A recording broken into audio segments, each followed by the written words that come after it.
Sa mga CIMB users dyan, shout out sa inyo. Alert lang po, may na-receive po ba kayong ganitong mga messages sa inyo o di kaya email? Sa mga kagaya ko na naka-receive na ng ganito, alam ko yung pakiramdam na iyon. Sobrang na-stress kayo, aligaga kayo kung saan napunta yung pera nyo, pero huwag kayong mag-alala kung saan napunta ang inyong mga pera. Dahil tuturuan ko. Ayoko sanang i-share ito pero dahil nga meron akong kakilala tapos nag-message niya sa akin tapos same kami ng senaryo tapos nalaman ko na ganito din ang kanyang problema. Nagtatanong din siya kung ano nangyari sa kanyang CIMB app, kung ano nangyari, bakit nawala lahat ng pera, bakit naging transferable siya, bakit saan ba nagpunta, di niya din alam, which is pareho kami ng case at hindi ko rin alam kung bakit naging ganoon din yung akin. Lahat ng account ko sa CIMB, yung GSave Plus ko, na-lock din. Very alarming lang kasi lahat ng account ko sa CIMB, yung G Plus ko, yung GSave ko, yung Fast Plus ko, lahat yun nag-close. Tataka lang talaga ako na lahat ng account ko doon bigla siya nag-close. Hindi ko rin alam kung bakit.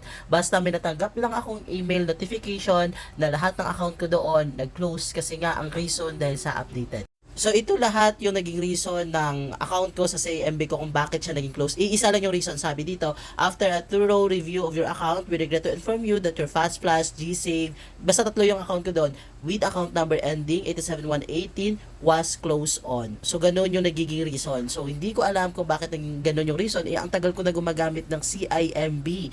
So updated naman, nakakapag-update naman ako sa Google Plus, ano ba yun?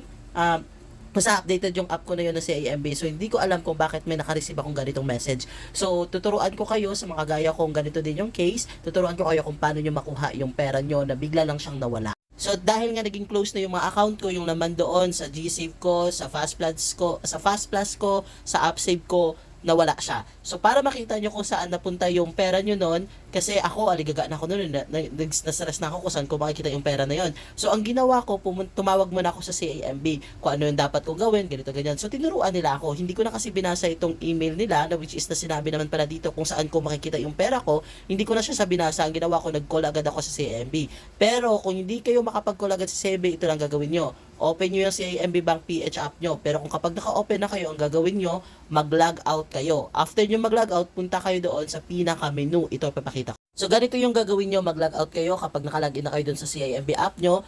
Then, huwag kayo mag-login agad. Punta kayo dyan sa may peso icon na yan, nakatabi ng question mark na yan. I-click nyo lang yan. Tapos, may mga instruction na dyan kung paano yung gagawin nyo. And then, ang piliin nyo yon para mas mabilis yung makuha ang pera is transfer nyo siya agad sa GCash. Yan lang yung ginawa. So, kung kayo ay katulad ko na may ganitong senaryo, ito na yung chance nyo.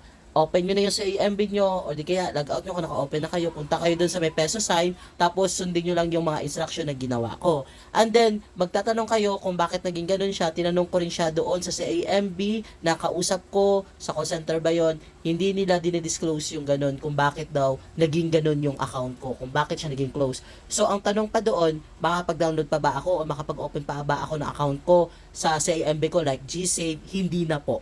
Hindi na talaga siya. So, hindi na ako pwede makapaglagay ng pera ko from GCash to GSave. Hindi na. Kahit pag-open pa ako ng account, hindi na malalagyan yung CIMB ko ng pera. Ganun yon. So, tatanungin natin, alamin natin kung paano siya. Basta alamin natin. So, sa mga katulad ko, gusto pa malaman yung mga information na ito, mag-follow lang kayo, mag-comment, and then share nyo rin sa mga kilala nyo. Bye-bye!